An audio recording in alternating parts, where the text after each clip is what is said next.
In the heart of Atlanta stood a neat, two-story brick home with a trimmed lawn and a little wooden swing tied to an oak tree.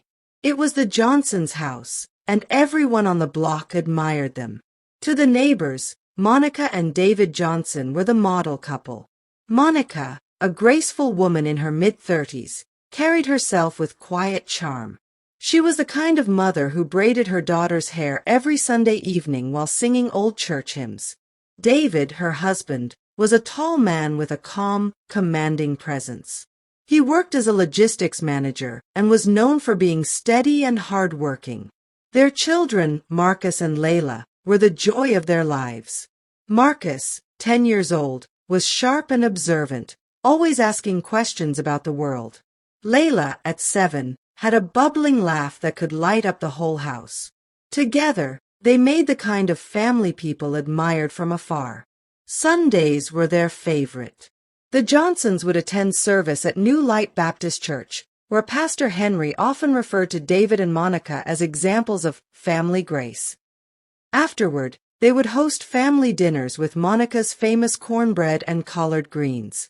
The children played while David and Monica exchanged smiles across the table. To their friends, they were unshakable. Couples sought advice from them. Young singles looked at them as a picture of hope. But what no one saw was the tiny cracks forming beneath the surface. David sometimes felt Monica's laughter had grown hollow, though he brushed it aside as stress. Monica, in her quiet moments, sometimes felt unseen, though she never spoke of it. And the children, though innocent, sensed when their parents carried heavy hearts. That Saturday morning, however, the world still saw them as the perfect family, unaware that within hours, a discovery would shake the foundation of their marriage. The Saturday sun streamed through the curtains, casting golden stripes across the living room floor. Monica tied a scarf around her head, grabbed her basket, and called out, "David, I'm heading to the market. The kids want fried plantains tonight, and I need fresh fish too." David, sipping coffee on the couch, smiled faintly. "All right, sweetheart. Be safe. I'll keep the house in order." Monica leaned down, kissed his cheek, and rushed out. The door closed behind her, leaving David in silence. For a while, he just sat there listening to the ticking wall clock, the distant laughter of neighborhood kids playing outside. Then he glanced around and noticed the clutter, the kids' toys scattered on the floor, dust gathering on the bookshelves, papers piling up on the dining table. He decided he would surprise Monica with a spotless home. "Let me show her I can clean just as good as she can," he chuckled to himself. He put on some Marvin Gaye music, rolled up his sleeves, and started vacuuming.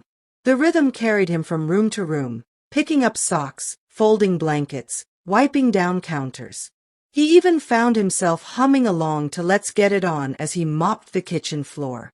When he reached the bedroom, he pulled out the drawers to reorganize them.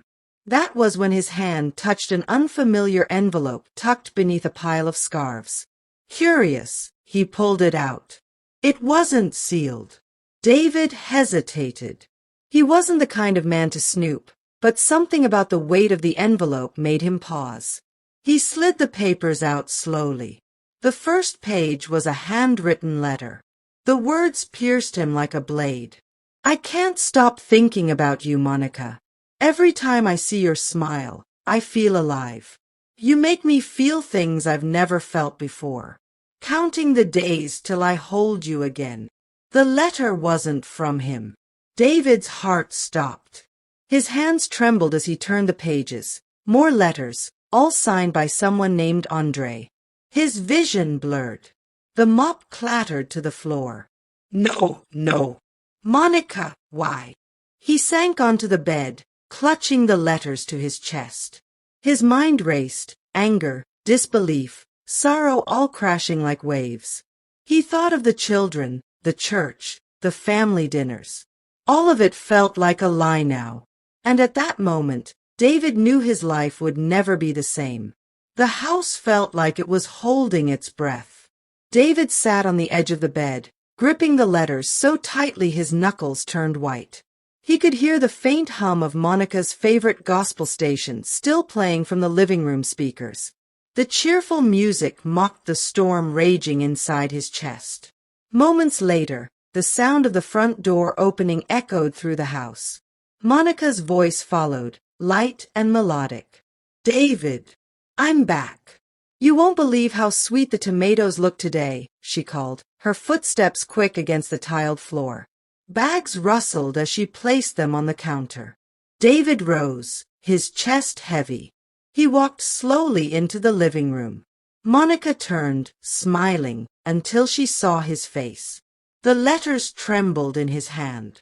What's that?" she asked, her voice catching. "You tell me." His tone was sharp, colder than she had ever heard. She froze. Her eyes darted to the papers. Her face drained of color. The tomatoes she had been unpacking slipped from her hand and rolled across the floor. "David, please." "Don't." His voice thundered through the room. "Don't you dare say it's not what it looks like. Who is Andre?" Tears welled up in her eyes. She reached for him, but he stepped back. I met him some weeks ago," she whispered, barely audible. "It was stupid. I was lonely, I felt. Lonely." David cut her off, his eyes blazing. "Lonely while I was working day and night to keep this family afloat? Lonely while I gave you everything I could." She collapsed onto her knees, sobbing. "David, I made a mistake. A terrible, shameful mistake. But it meant nothing. Please, believe me. I love you. You and the kids are my world. Please don't let this destroy us." David's chest heaved as he looked at her, broken and weeping on the floor. His heart battled between love and betrayal, between the woman he thought he knew and the reality before him. "Don't talk about the kids," he said finally, his voice trembling. "Don't you dare bring them into this. They deserve better. I deserve better." Monica crawled toward him, clutching his leg. "David, please. Don't give up on us. Please." But David pulled away, his eyes cold. "I can't even look at you right now." And with that, he walked out of the room, leaving Monica crying on the kitchen floor, her sobs echoing through the once peaceful house. The Johnson home had never felt so heavy. 4 days after the confrontation, silence became the loudest sound in the house. David no longer slept beside Monica. Instead, he made the couch in the living room his new bed, pulling a blanket over himself each night while the glow of the television flickered across his face. Monica barely slept. She lay awake in their bed, staring at the ceiling, listening to the creaks of the house and the faint hum of the TV in the other room. Every night she whispered prayers. "Lord, please soften his heart. Please don't let my family fall apart." Meals were the worst. They still gathered around the table for dinner, but gone were the jokes and the light-hearted conversations. David would eat quickly, eyes fixed on his plate. Monica tried to force small smiles, but her eyes were red and swollen. The children noticed, though their parents tried to pretend everything was fine. "Daddy, why aren't you laughing anymore?" little Layla asked one evening, breaking the fragile quiet. David looked at her, his face softening for a moment, then forced a smile. "Daddy's just tired, baby girl." Marcus, older and sharper, wasn't convinced. He watched his parents carefully, noticing how his father's eyes never met his mother's, how his mother's hands shook when she passed the salt. He wanted to ask, but the fear of the answer kept him silent. Monica tried everything, cooking David's favorite meals, leaving notes in his lunchbox, reaching for his hand during prayers. But he always pulled away, retreating into himself.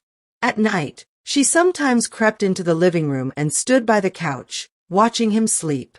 Tears slipped down her cheeks as she remembered the man who once held her close, who once called her his queen. She wanted to whisper apologies, to beg again, but guilt sealed her lips. David, on his part, wrestled with emotions he couldn't contain. Anger burned like fire, but beneath it, pain gnawed at his soul. Every time he closed his eyes, he saw the letters, the betrayal inked in another man's handwriting.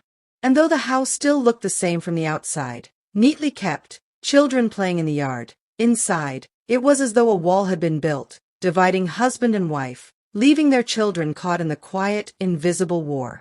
The children felt it before anyone said a word.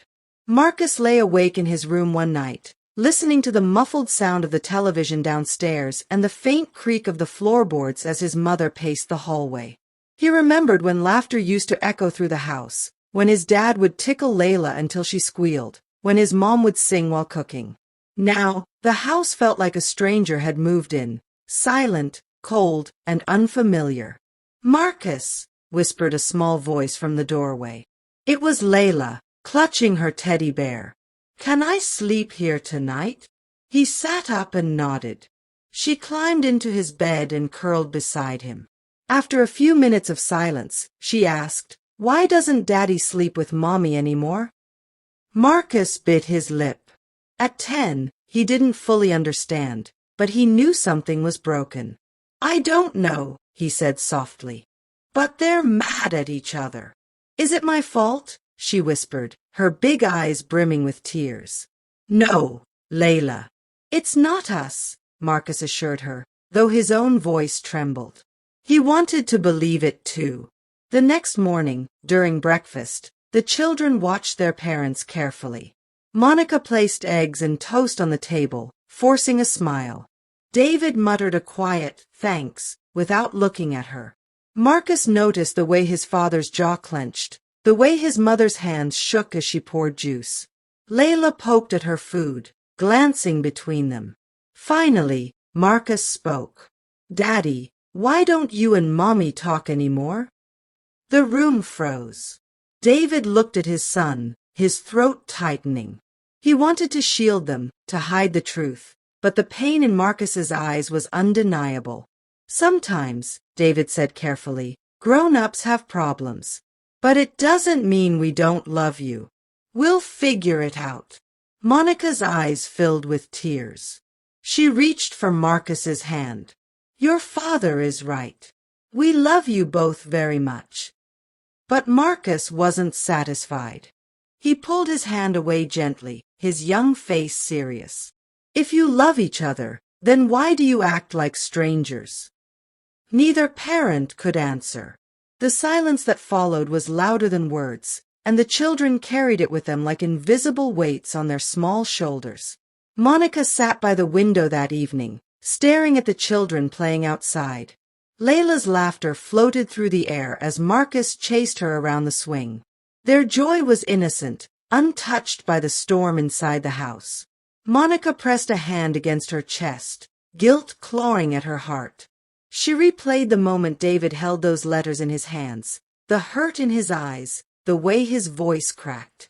That memory gnawed at her every waking second. How had she allowed herself to fall so far? It had started innocently. A trip to the grocery store weeks ago. She had bumped into Andre, a man with a warm smile and smooth words. He wasn't extraordinary, but he noticed her. He complimented her hair, laughed at her jokes, and lingered long enough to make her feel seen.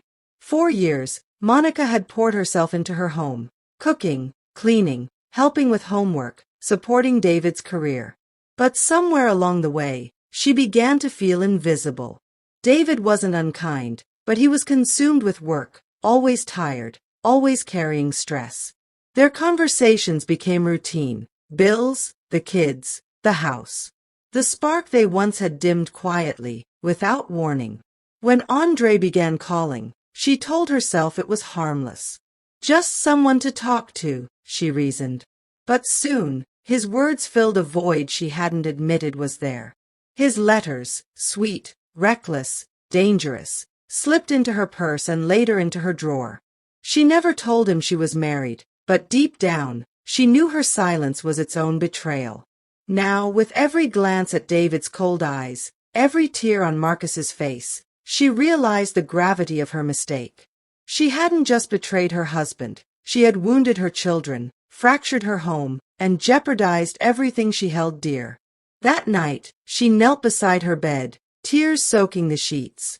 "God forgive me," she sobbed. I let weakness destroy what you gave me. Please, give me one more chance to put my family back together." But when she looked toward the couch in the living room, where David's shadow moved faintly against the glow of the TV, she wondered if forgiveness was too much to hope for. The nights weighed heavily on David. He lay on the couch staring at the ceiling, the glow of the muted television flickering against his face. Sleep never came easy anymore.